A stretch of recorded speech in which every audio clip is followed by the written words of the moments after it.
They rise like shadows behind the throne, men who are not presidents, not kings, yet hold more power than either. They build fortunes in the dark corners of collapsing nations.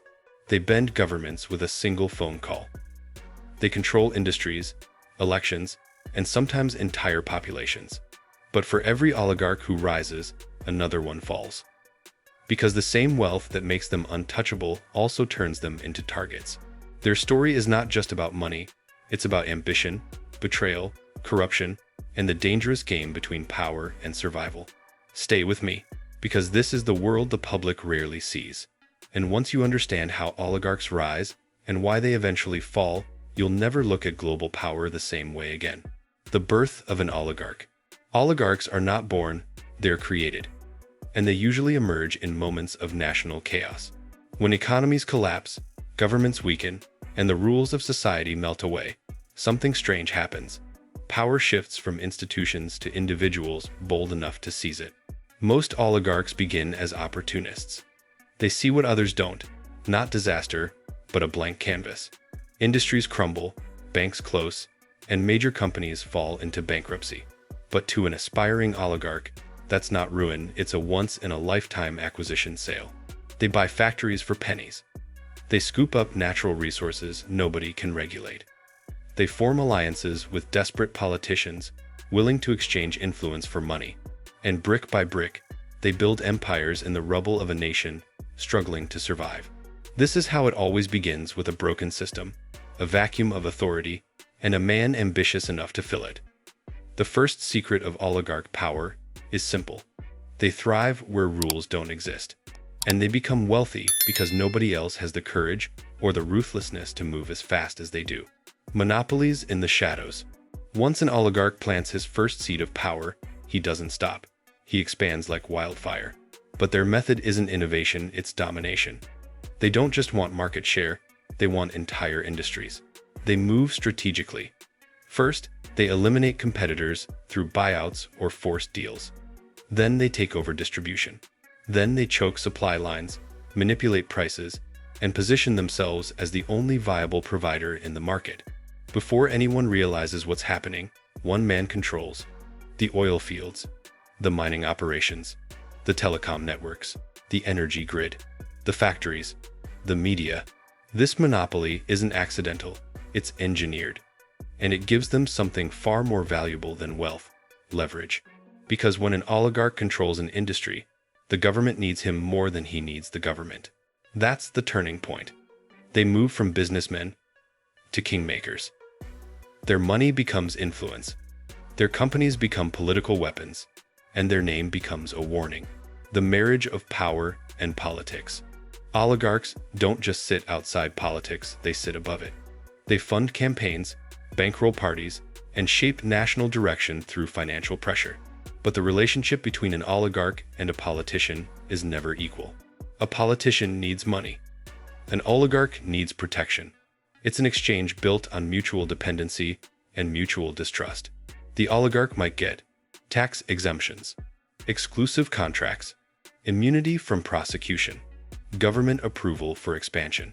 In return, politicians get huge donations, controlled media narratives, business-backed public projects, loyalty when scandals break. It's a silent agreement, a handshake done behind closed doors, with consequences that affect millions. Oligarchs influence what laws pass, which companies succeed, and even who becomes the next leader. But this alliance is fragile. It lasts only as long as both sides benefit. And the moment an oligarch becomes too powerful or too inconvenient, the government will not hesitate to turn against him. Every rise carries the seeds of its fall. Corruption as a business model. Corruption doesn't just occur in oligarch-controlled systems, it becomes the system. It infects everything. Infrastructure, banking, law enforcement, courts, and even education. Nothing moves without money. Nothing gets approved without a favor. Nothing succeeds without being tied to someone powerful. In this world, corruption isn't a scandal, it's a business expense. Bribes are renamed consulting fees. Kickbacks are disguised as partnership bonuses. Money laundering becomes international transfers. These tactics keep the oligarch's empire running smoothly.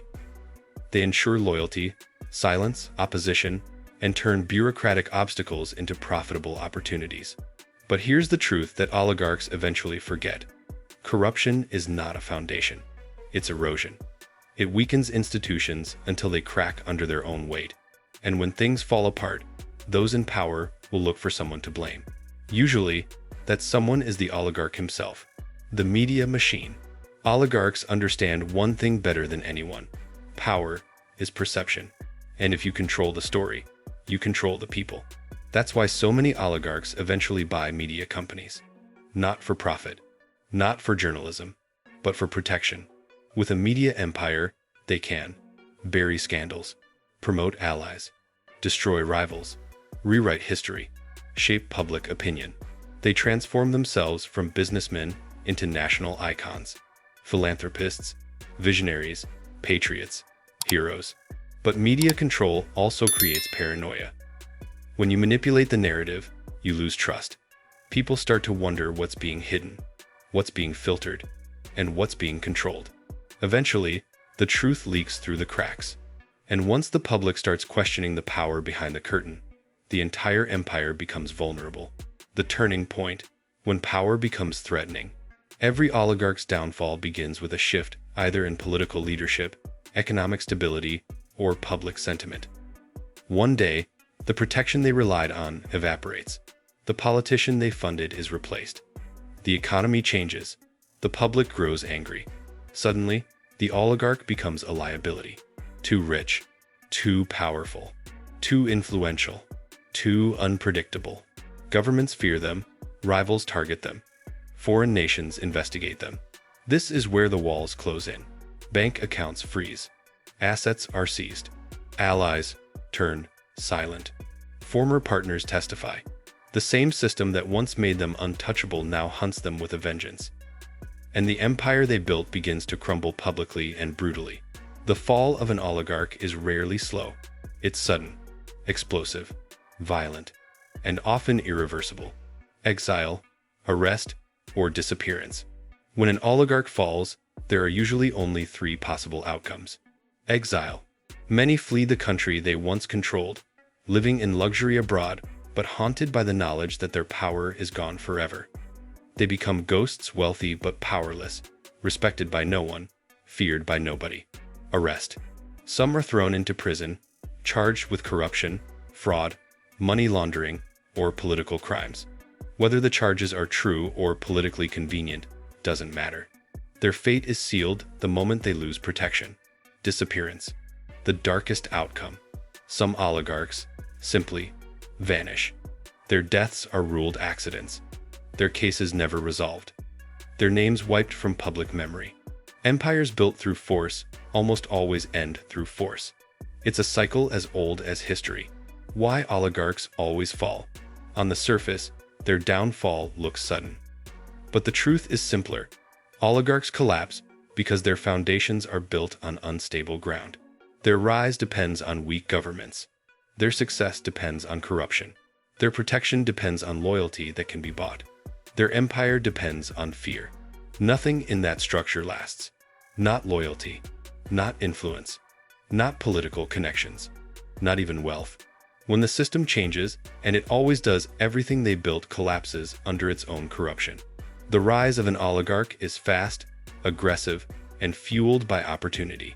But the fall? It's inevitable, predictable, and often poetic.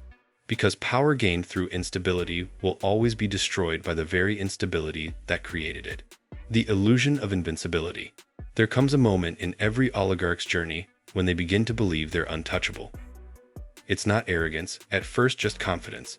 But confidence slowly evolves into entitlement. Entitlement becomes superiority. And superiority becomes the dangerous illusion of invincibility. This mindset is the silent killer of empires. Once an oligarch feels unstoppable, they start making reckless moves, bigger deals, riskier investments, aggressive takeovers, and direct interference in politics. They forget the rule that built their rise: stay invisible while controlling everything. Instead, they step into the spotlight. They flaunt wealth. They challenge rivals publicly. They ignore warnings from allies. They believe systems can't touch them. They believe governments can't punish them. They believe ordinary people can't rise against them. But the spotlight is a double-edged sword. The moment people see how much power one man holds, they start questioning and then resisting. Politicians who once relied on them begin to fear them. International watchdogs take notice. Rivals sharpen their knives. This illusion blinds the oligarch to his own vulnerabilities. He forgets that the same system he manipulates can destroy him. He forgets that the public's patience has limits. He forgets that power borrowed from politicians can be reclaimed at any moment. And when this illusion shatters, when reality hits, it comes like a tidal wave. The fall is violent because the overconfidence was immense. The crash is loud because the rise was loud. And the end is permanent because mistakes made during invincibility cannot be undone. In the end, the greatest enemy of an oligarch isn't the government, the public, or even rival billionaires. It's the illusion that he could never fall. That simple belief leads him to decisions that accelerate his collapse and wipe out everything he built in the process. The larger lesson: the rise and fall of oligarchs is more than a story of wealth, it's a warning. It reveals how fragile nations become when power concentrates in the hands of a few. It shows how corruption spreads when oversight vanishes. And it proves that no empire built in the shadows can survive in the light forever. Their stories are dramatic, yes, but they're also reminders.